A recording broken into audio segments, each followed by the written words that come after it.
இந்திய தேசிய காங்கிரஸ் சேர்ந்த தொடக்க கால தலைவர்கள் சமூகத்தின் உயர்குடிப்பிரிவைச் சேர்ந்தோர் ஆவர். வழக்கறிஞர், மருத்துவர், கல்லூரி பல்கலைக்கழக பேராசிரியர்கள், பத்திரிகை ஆசிரியர்கள் போன்றோர் காங்கிரஸை பிரதிநிதித்துவப்படுத்தினர்.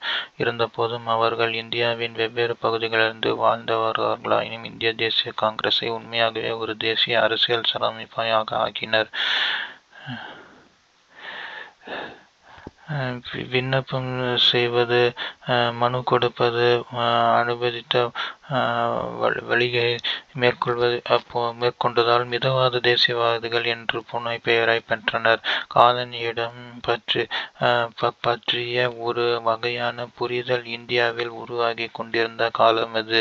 19ஆம் நூற்றாண்டில் இந்திய தேசிய காங்கிரஸ் உருவான காலப்பகுதியில் காலனிய எதிர்ப்பு தொடர்பான புரிதல் இருந்ததா என்ற பற்றி தெரிந்து கொள்ள ஆயத்த நிலை குறிப்புகள் இல்லை.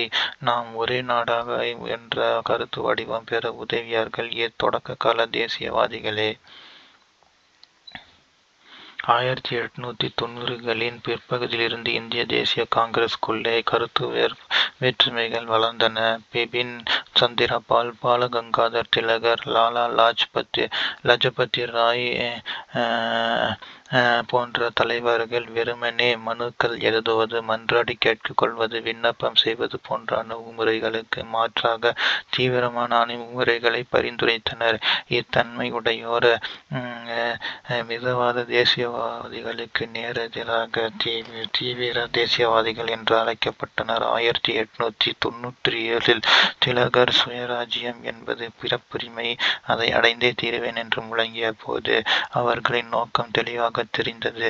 தங்களது மனுக்கள், பிரார்த்தனைகள் மூலமாக மிதவாத தேசியவாதிகள் கேட்டுக்கொண்டிருந்த பொருளாதார அல்லது நிர்வாக சீர்திருத்தங்களுக்கு பதிலாக திலகரும் தீவிர போக்கிய அவருடைய தொண்டராகும் சுயராஜ்யத்தை கோரினர். அவர்கள் ஒருவரை ஒருவர் விமர்சித்துக் கொண்டாலும் அவர்கள் எதிரெதிரே துருவங்களில் வைத்து பார்ப்பது தவறாகும். மிதவாத தேசியவாதிகள், தீவிரவாத தேசியவாதிகள் ஆகிய இரு தரப்பினருமே மாபெரும் இந்திய தேசியவாதிகள் இயக்கத்தின் முக்கிய கூறுகள் ஆவர். உண்மையில் சுதேசி இயக்கம் தோன்றுவதற்கு பங்களிப்பு செய்தவர்கள் அவர்களே ஆவார். 1905இல் ஆங்கிலேயர்களால் மேற்கொள்ளப்பட்ட வங்க பிரிவினை இந்தியர்களால் ஆவேச எதிர்பார்க்கப்பட்டது. 1905இல் தொடங்கப்பட்ட சுதேசி இயக்கம் ஆங்கிலேய ஆட்சியை நேரடியாக எதிர்த்ததோடு சுதேசி தொழில்கள், சுதேசிய கல்வி, சுய உதவி, இந்திய தொழில்களை பயன்படுத்துதல் ஆகிய கருத்துக்களை ஊக்குவித்தது. தீவிரவாத தேசியவாதிகள் முன்வைத்த பெருமளவிலான மக்களை திரட்டுவது, ஆங்கில பொருட்களையும் நிறுவனங்களையும் புறக்கணிப்பது ஆகிய போராட்ட முறைகள் மிதவாத தேசியவாதிகளாலும் ஏற்றுக்கொள்ளப்பட்டது. மிதவாத தேசியவாதிகள், தீவிர தேசியவாதிகள் ஆகிய இரு தரப்பினரும் அவர்கள் வழிகாட்டலாக பொறுப்பு வகித்து அப்பொறுப்புகளை நிறைவேற்ற வேண்டிய தேவை உள்ளது என்னும் உண்மையை ஏற்றுக்கொள்வதில் ஒரே கருத்தையே கொண்டிருந்தனர். பத்திரிகைகள் முதலாக பல்வேறு வழிகளில் தேசிய உணர்வை பகட்டும் முயற்சிகள் அவர்கள் மேற்கொண்டனர்.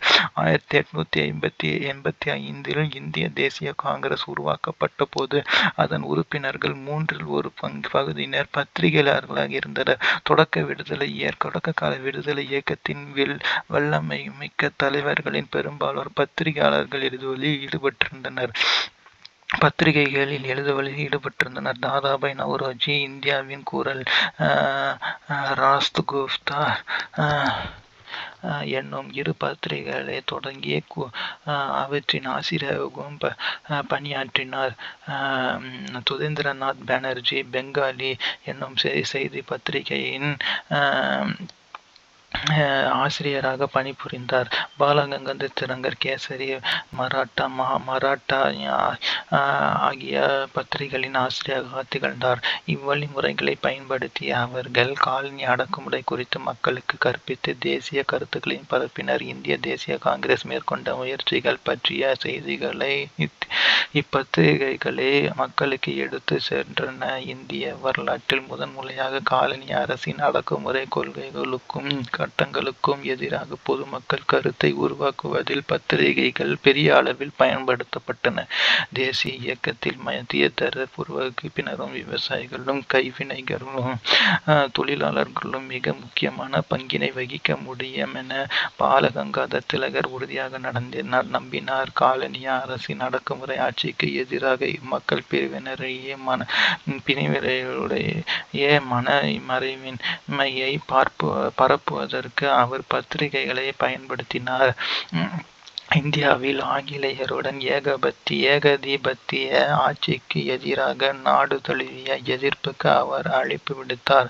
1897 ஜூலை 27 திலகர் கைது செய்யப்பட்டு இந்திய தண்டனை சட்டம் பிரிவு 1124A இன் கீழ் குற்றம் சாட்டப்பட்டார். திலகர் காங்கிரஸில் தீவிர தேசியவாதிகள் பிரிவைச் சேர்ந்தவராக இருந்த போதிலும் மிதவாத தேசியவாதிகள் தீவிர தேசியவாதி ஆகிய இரு பிரிவினரும் ஒருங்கிணைந்து அவர் கைது செய்யப்பட்டதை எதிர்த்தனர். கருத்து சுதந்திரம், பத்திரிகை சுதந்திரம் ஆகிய இரு உரிமைகளும் இந்திய விடுதலை போராட்டத்தின் முக்கிய கூறுகளாய் விளங்கின. நௌரோஜி முன்வைத்த சுரண்டல் கோட்பாடும் இந்திய தேசியத்தின் முதுபெரும் மனிதர் என அறியப்படும் தாதாபாய் நௌரோஜி தொடக்க கால தேசிய இயக்கத்தின் முக்கிய தலைவர்களில் ஒருவர் ஆவார். 1870களில் பம்பாய் மாநகராட்சி கழகத்திற்கும் நகர சபைக்கும் தேர்ந்தெடுக்கப்பட்டார். 1892 இங்கிலாந்து பார்லிமென்டிற்கு தேர்ந்தெடுக்கப்பட்ட நிலையில் லண்டனில் இந்திய சங்கம் சொசைட்டி 1865 இந்திய சங்கம், கிழக்கிந்திய சங்கம், கிழக்கிந்திய கழகம் 1866 என்னும் அமைப்புகளை உருவாக்கினார். அவர் 3 முறை இந்திய தேசிய காங்கிரசின் தலைவராக தேர்ந்தெடுக்கப்பட்டார். அவர் எழுதிய இந்தியாவில் வறுமையும் பிரிட்டிஷ் தன்மையற்ற ஆட்சியும் என்னும் புத்தகமே இந்திய விடுதலை போராட்டத்திற்கு அவர் செய்த முக்கிய பங்களிப்பாகும். இந்நூலில் அவர் செல்வச் சுரண்டல் என்னும் கோட்பாடை முன்வைத்தார். எந்த நாடாக இருந்தாலும் வசூலிக்கப்பட்ட வரியை அந்நாட்டு மக்களின் நல்வாழ்விற்கே செலவழிக்க வேண்டும். ஆனால் பிரிட்டிஷ் இந்தியாவில் ஆங்கிலேயர் வசூலிக்கும் வரி இங்கிலாந்தின் நலனுக்கு செலவு செய்யப்படுகிறது என கூறினார். 1835 முதல் 1872 முடிய ஒவ்வொரு ஆண்டும் சராசரியாக 13 மில்லியன் பவுண்டுகள் மதிப்புடைய பொருட்கள் இங்கிலாந்திற்கு ஏற்றுமதி செய்யப்பட்டதாகவும், ஆனால் அந்த அளவிற்கு பணம் இந்தியா வந்து சேரவில்லை என்றும் கூறினார். லண்டனில் வாழும் கம்பெனியின் பங்குதாரர்களுக்கு லாபத்தில் வழங்கப்பட வேண்டிய பங்கு இருப்பு பாதைத்துறையில் முதலீடு செய்தவர்களுக்கு உத்தரவாதம் அளிக்கப்பட்டவாறு தரப்பட வேண்டிய வட்டி, பணி நிறைவு பெற்றுவிட்ட அதிகாரிகளுக்கும் தளபதிகளுக்கும் வழங்கப்பட வேண்டிய ஓய்வூதியம், இந்தியாவிற்கு வெளியிலும் நாடுகளை கைப்பற்ற மேற்கொள்ளப்பட்ட போர்களுக்காக இங்கிலாந்திலிருந்து பெற்ற கடனுக்கு செலுத்த வேண்டிய வட்டி ஆகிய இவை அனைத்துக்கும் பதிலாகவே அப்பொருட்கள் ஏற்றுமதி செய்யப்பட்டதாக அவர் வாதாடினார். இவை அனைத்தும் தாயக கட்டணம் ஹோம் சார்ஜஸ் என்னும் பெயரில் ஆண்டொன்றுக்கு 30 மில்லியன் பவுண்டுகள் நஷ்டம் ஏற்படுத்துவதாக நௌரோஜி உறுதிபட கூறினார்.